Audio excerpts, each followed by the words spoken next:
Mais ce que je disais, et c'est vraiment mon parcours personnel, c'est que à partir du moment où la femme euh, reprend les rênes de sa vie et prend la responsabilité, la totale responsabilité de ce qui lui arrive, alors c'est là où les choses peuvent changer.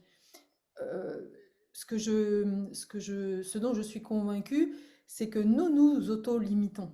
C'est qu'il y a à l'intérieur de nous des limites.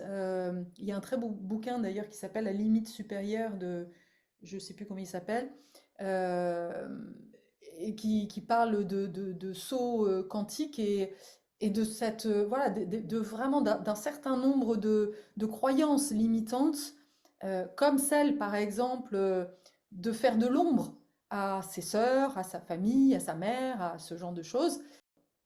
Donc, ce que je veux dire, c'est que oui, c'est bien à nous de faire ce chemin-là, de prendre conscience que et d'arrêter de jouer les victimes, d'arrêter de projeter que c'est toujours la faute des autres. Et ça, moi, je sens que c'est vraiment le gros travail que nous avons à faire toutes et tous euh, voilà, pour vraiment nous individuer, nous reprendre notre vie en main et puis voilà, faire face. Peut-être.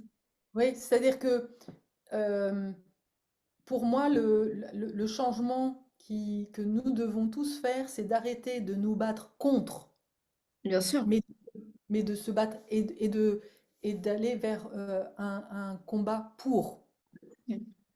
Alors que si je vais justement œuvrer et me battre pour trouver cette paix déjà en moi, parce que ça démarre par ça, en fait, c'est vraiment la démarche euh, ouais, d'accouchement de soi euh, pour incarner quelque chose à l'extérieur. Pour moi, on ne change rien de l'extérieur.